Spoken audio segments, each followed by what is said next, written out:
Bonjour,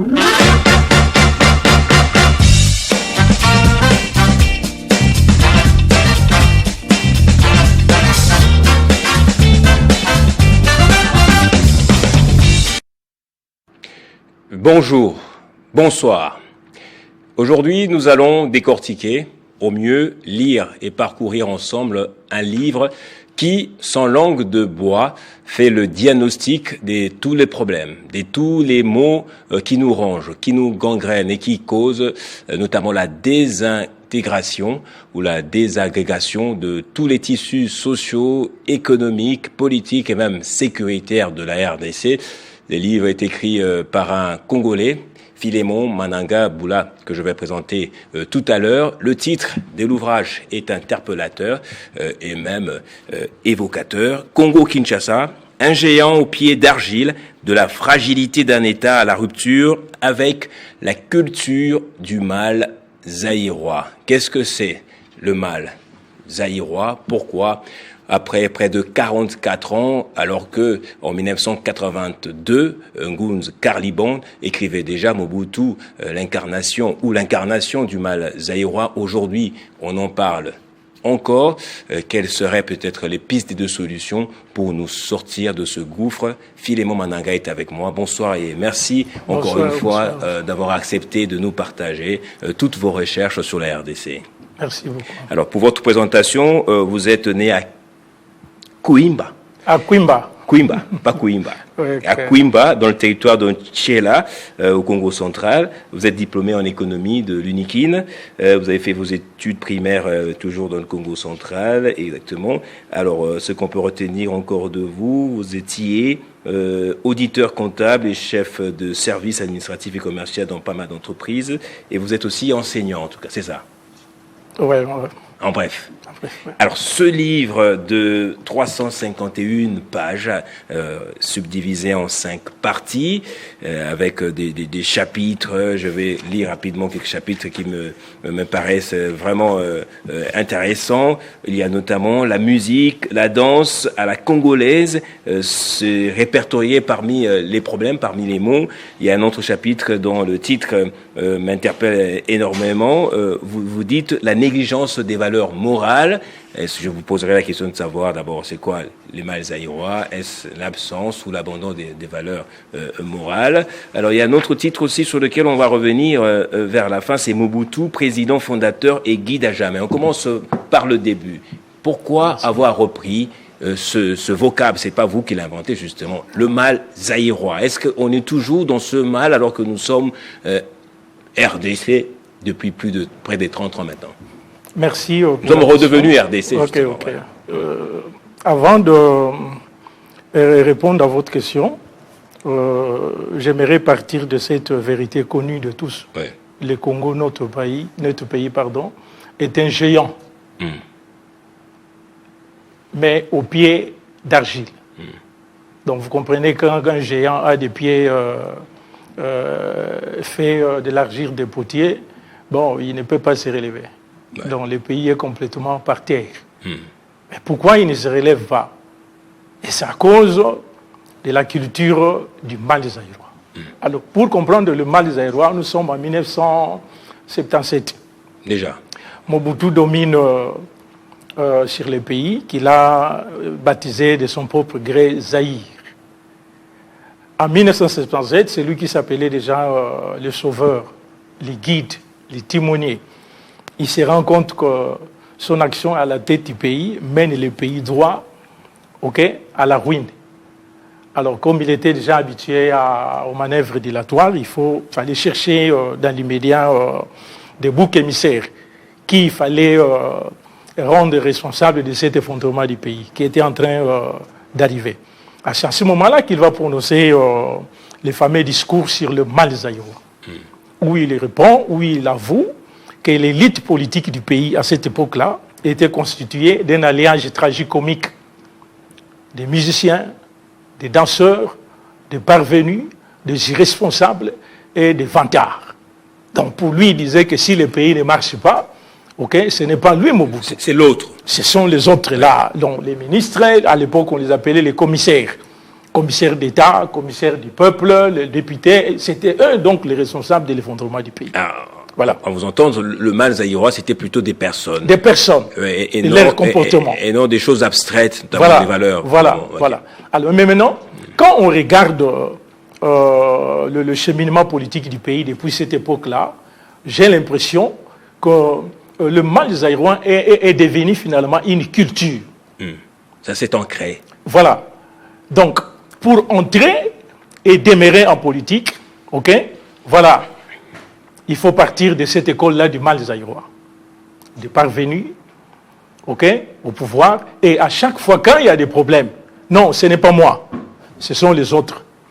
Donc nous avons été sidérés par ces regains de victimisation. S'il faut contextualiser vraiment ce mal zaïrois aujourd'hui, c'est toujours...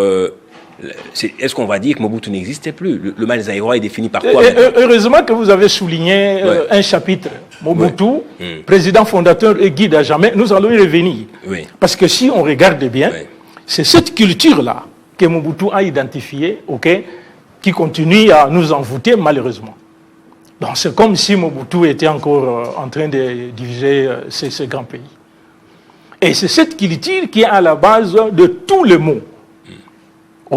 Qui sont à la base de l'effondrement. Il y aurait peut-être des gens qui rétorqueraient en disant que vous êtes un peu anachronique, vous n'êtes plus en phase avec la réalité. Aujourd'hui, on n'a plus Mobutu, mais il y a des gens qui, de manière consciencieuse, posent des actes qui ruinent encore le pays. Oui. C'est ça. Vous cherchez un bouc émissaire ailleurs. Voilà. Pourtant, il y a des gens aujourd'hui qui peuvent justement être doigtés ou indexés. Mais à cause de cette culture-là, je vous dis par exemple ce qui va peut-être vous surprendre. L'actuel président de la République, au début, les choses ne marchent pas. C'est le FCC qui bloque. Le FCC n'est plus là. Les choses ne marchent pas. C'est Joseph Kabila qui bloque. Joseph n'est plus là. Il est condamné. Les choses ne marchent pas. Non, c'est le M23. C'est un peu ça. Donc lui, les choses ne marchent pas, c'est la Constitution. On en parlera d'ailleurs. Maintenant, c'est la Constitution. Donc lui, à l'entendre parler, il est parfait. Il est meilleur. Il est à sa place. Si le Congo ne décolle pas sur le plan purement socio-économique, ce sont les autres. Ce que Mobutu avait fait. Ce sont ses parvenus, alors que c'est lui qui a nommé des ministres parvenus dans le gouvernement. Et donc, les différentes causes-là, j'aimerais pour avoir... Alors, c'est vrai que vous avez répertorié quelques causes. Elles sont apparemment économiques, je ne sais pas moi. Quelles sont les causes fondamentales auxquelles les autres sont corollaires, justement, qui ont causé l'effondrement de notre... qui ont fragilisé notre État? Je vais citer deux causes. Oui. La première, c'est la négligence des valeurs morales. Tout comme à l'époque de Mobutu. Les valeurs morales sont systématiquement ignorées ou sinon évacuées dans la gestion du pays. Or, dans tous les États responsables, la politique a pour fondement les valeurs morales. D'ailleurs, comme le souligne le professeur Ngoma Binda, qui est un philosophe politique. Il a beaucoup écrit sur la démocratie, la démocratie, l'éthique également. L'éthique, voilà. Il dit toute politique, la vraie politique, a pour fondement les valeurs morales. Et donc, en dehors des valeurs morales, pour lui, ce n'est plus de la politique. La politique devient tout simplement un espace sauvage, réservé aux spécialistes de la magouille. Et pour avoir une conscience tranquille, que c'est depuis l'époque de Mobutu, il faut partir d'une déclaration qui date de 1991. Je crois que je me retrouve facilement. C'est les quotidiens Elima, les quotidiens Elima, qui fait cette révélation. Vous pouvez aller à la page 64. Oui. Il dit, mais de tous les maux que le régime absolutiste de Mobutu a apportés à notre malheureuse nation, les plus graves et les plus dévastateurs sont l'inversion des valeurs, la débauche des esprits, et des mentalités, la destruction de nos valeurs morales et spirituelles qui ont entraîné le non-respect des biens de la communauté, l'indifférence envers les pauvres et les faibles, la recherche effrénée de la richesse et de la fortune par tous les moyens. Wow. C'est écrit en 1991. Il ajoute, s'il est possible, avec détermination, de redresser le pays en un laps de temps qui pourront déterminer le nombre d'années qu'il faudra au pays pour restaurer nos valeurs spirituelles et morales, détruites par un régime ayant fait du mensonge et de la contre-vérité, ces règles de gouvernement et de gestion. Ces règles de gouvernement. Je voudrais rebondir sur cette affirmation ici qui parle de la perte de nos valeurs spirituelles et morales. Vous imaginez? Ce que ça veut dire? Parce qu'aujourd'hui, nous sommes un pays y a pas foncièrement chrétien. Foncièrement chrétien. Voilà. Alors, nous avons restauré quand même les valeurs chrétiennes. Les valeurs spirituelles ou pas? À l'Église. Oui. Okay. Le président de la République est un chrétien. Non, c'est ce que je dis. Les églises sont à chaque pâté de maison. Oui. Ok. À l'église, nous sommes des chrétiens. Oui. Nous acceptons que voler, c'est mauvais. Nous savons que nous disons que les mensonges, c'est défendu, c'est mauvais. Mais en politique, tout devient possible. Regardez aujourd'hui comment les mensonges ont été réhabilités dans la gouvernance du pays. Les vols, les détournements des deniers publics. Il n'y a même pas de débat sur ce point-là. Et donc, comme à cette époque-là, avec la négligence des valeurs, la prospérité héritée de l'époque coloniale a tout simplement été saccagée. Et aujourd'hui encore, les pays peinent à se relever par le fait que, nous ignorons, nous négligeons systématiquement les valeurs morales. Alors, mais il y a une deuxième... Quels devaient être les leviers pour réintégrer les valeurs morales? La famille, l'école ou l'Église? Non, ici nous sommes en politique. Oui. Et c'est comme ça que je dis... C'est le modèle politique. La dernière partie est consacrée au changement en politique. Oui. Et c'est là où je donne des pistes, des solutions, pour... comment les termes que vous avez restaurer nos valeurs morales et spirituelles, principalement dans la gestion du pays. On va y arriver, on va garder notre mal en patience.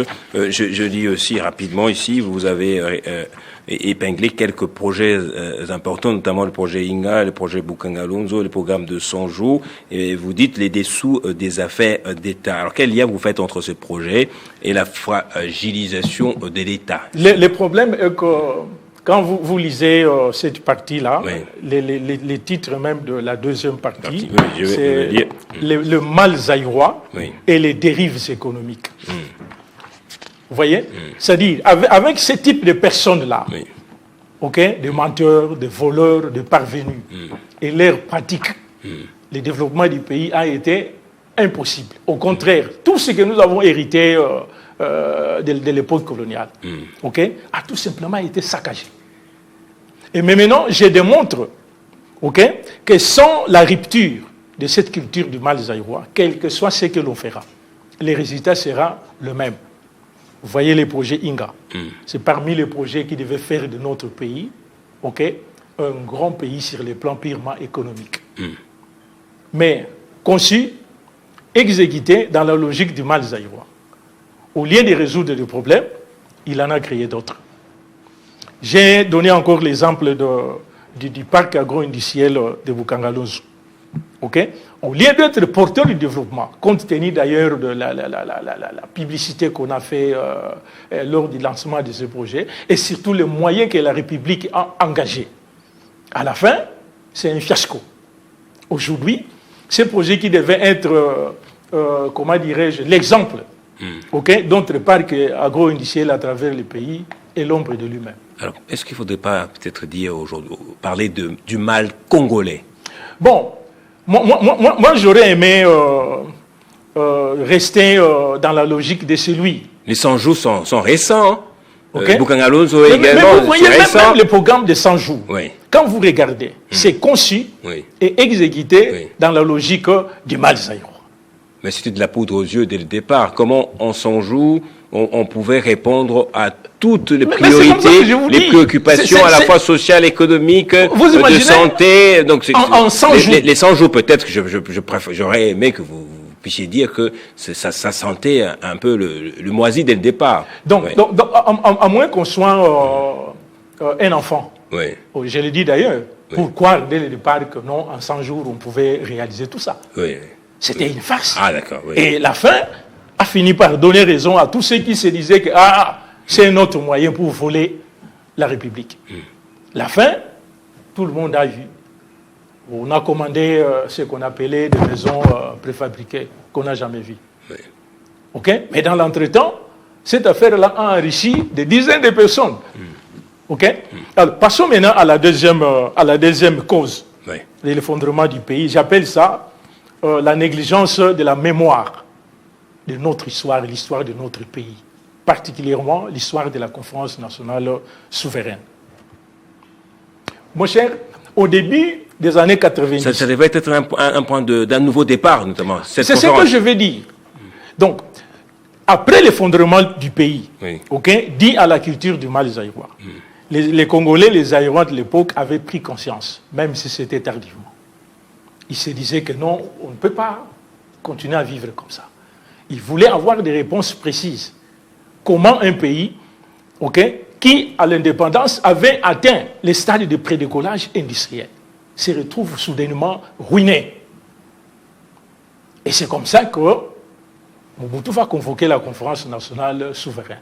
2850 délégués venus de toutes les régions d'Isaïr, ici au palais du peuple de Kinshasa. 500 déclarations de politique générale. Les gens ont pleuré. Ils ont entendu comment... On saigne à blanc le pays. Je vous dis, comment Mobutu a été un enjeu de destruction.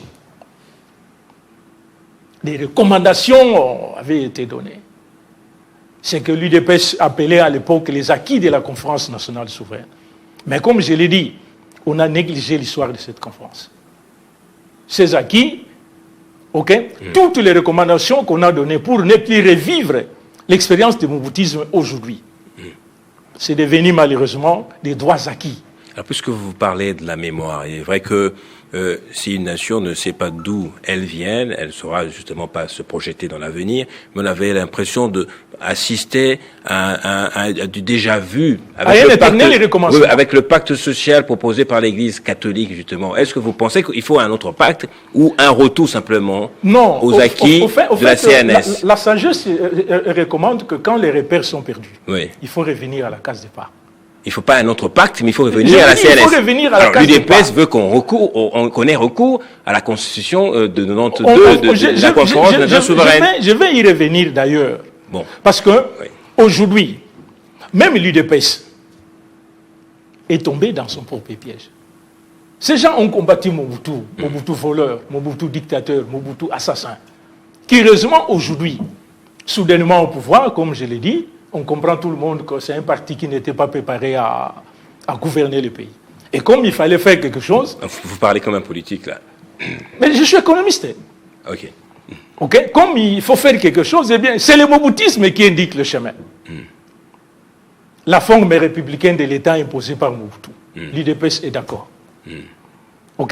L'économie, toujours au rythme du centralisme imposé par Mobutu, l'UDPS est là. Même l'enseignement. Les causes de l'effondrement de l'enseignement, c'est la nationalisation de l'éducation par Mobutu. Aujourd'hui, l'UDPS garde silence. C'est comme ça que il y a un chapitre là. Mobutu, président fondateur et guide à jamais. Parce que si Mobutu pouvait se réveiller aujourd'hui, mais il allait se moquer de tous ses opposants qui l'insultaient. Il n'a pas fait mieux que moi. Vous imaginez? Oui. Alors, quand on fait surgir un autre débat pour un troisième ou pour revenir à une autre république afin que le président Tshisekedi ait un nouveau mandat, est-ce que vous voyez pas? C'est scandaleux. C'est ce que vous avez prédit ici. C'est vraiment scandaleux. Mobutu, président fondateur et guide à jamais. C'est pas ça? Mais effectivement. Donc, il veut faire comme ce qu'a fait Mobutu. Et Karl Marx disait que l'histoire se répète toujours. 2 fois sinon plus. La première fois comme une tragédie. La deuxième fois, c'est comme une farce. Parce que la tragédie devient finalement une moquerie. Lorsqu'il s'agit de revivre la même histoire. La même tragédie fonte à l'attention à l'histoire. C'est ce que l'UDPS est en train de faire. À l'époque de la conférence nationale souveraine, je ne sais pas si j'ai déjà dit ça, devant cette crise-là, Mobutu s'est dit que non, nous allons changer la constitution. Ok. Et il avait créé une conférence constitutionnelle, comme ce que Félix et ses amis veulent faire. Mobutu avait déjà fait ça en 1991. Mais les gens ont dit non. Ce que dit les Ngouz, les Kibasa et les autres, les Marcel Liaou, ils ont dit non. La Constitution, ne va pas résoudre tous les problèmes que nous avons. Nous avons perdu la prospérité héritée de la colonisation. Qu'est-ce que la Constitution va faire? Et c'est dans ce contexte-là, que cette conférence constitutionnelle va se transformer en conférence nationale. Ok. Alors, on va aller droit au but, puisqu'il ne reste pas beaucoup de temps. Comment opérer le changement en politique? Si l'État le permet, on parlera aussi de la responsabilité du chrétien, qui est le dernier chapitre de la 5e partie de ce livre. Compte tenu de tout ce que nous sommes en train de vivre, oui. Et comme on sait déjà que ça ne marchera pas. Quoi? Mais le pays ne marchera pas. Avec les mêmes antivaleurs qu'on a dénoncées à la conférence nationale souveraine. Oui. Oui. Les choses ne marcheront pas. Ça fait pratiquement 7 ans que Félix est au pouvoir. Oui. Le pays va toujours à la dérive. Et donc, ça ne sert à rien de changer la Constitution, de faire la rébellion ou de... Non. Le schéma, il est là. Le changement en politique. Lequel? Rapidement. Mais, pour terminer. Pour y aller, oui. Il y a un petit détail. Depuis qu'on a réquisé les acquis de la conférence nationale souveraine, le pays est retombé entre les mains des enfants. Les enfants de... Quels enfants? Non, suivez, les enfants, en général, les gamins, de maturité. Les gamins qui rampent par terre. Alors, pour comprendre cette vérité, il faut partir de la différence que Philippe Desvillers établit entre les adultes et les enfants. Pour lui, cette différence se situe entre le poids de l'histoire pour les adultes et le prix des jouets pour les enfants. Il n'y a pas de débat. Les adultes, c'est l'histoire. Ils ont vu, ils ont entendu, ils ont fait. Et c'est eux qui doivent dire aux jeunes, non, non, non, non, ici, faites très attention, notamment pour cette affaire de changer la Constitution. Il faut qu'il y ait des adultes pour les interpeller. Non, non, non, non, ça, Mobutu a osé. On a refusé. Suivez les schémas, que les anciens ont suivis. Il n'y a plus d'adultes, apparemment. Je vous dis, le pays est entre les mains des enfants. Oui, mais pour conclure, s'il vous plaît, en 30 secondes. Oui. Et pour conclure, il nous faut de la prudence. Oui. Parce qu'aujourd'hui, c'est comme une bataille rangée entre ceux qui veulent changer et ceux qui refusent de changer la Constitution. Mais ceux qui font la rébellion. Oui, parfois avec des prises de position dures et tranchées. Alors, c'est une question de vie ou de mort. J'aurais aimé, si on avait suffisamment du temps, vous poser la question de savoir comment vous voyez cet accord signé avec les États-Unis d'Amérique. Apparemment, c'est une bonne nouvelle. On n'avait pas ça du temps de la CNS, justement. Peut-être c'est sur ça que fonde l'espoir du pouvoir en place. Non, non, non. Merci à vous. C'est un mensonge de haut niveau. Voir que dans le contexte actuel, je vous ai dit, si on ne change pas les choses, comme elles doivent se faire ou comme elles se font ailleurs, ce ne sont pas les États-Unis qui apporteront la solution. Des solutions. Voilà. La solution, c'est la sagesse de Moïse. Je parle de la sagesse de Moïse dans le chapitre 2. Moïse était un grand leader. Mais il avait compris que le pouvoir est une charge et non un privilège. Il a dit à Dieu, moi seul, je ne saurais pas continuer à porter cette charge. Et Dieu lui a dit, rassemble le peuple. 70 personnes, je pense. Voilà, et demande-leur de choisir dans leurs tribus respectives. Oui, la délégation. Non, pas la délégation. Oui.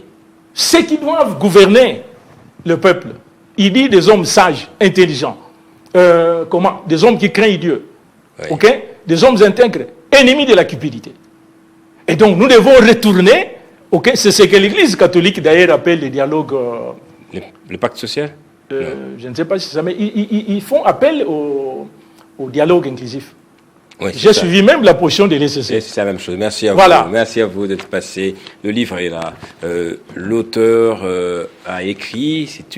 C'est une œuvre intellectuelle, une œuvre d'esprit, mais il faudrait quelques moyens pour que tous les Congolais les lisent, pour que même les décideurs aussi le lisent. Si vous êtes touché, je vous recommanderais en tout cas de l'acheter.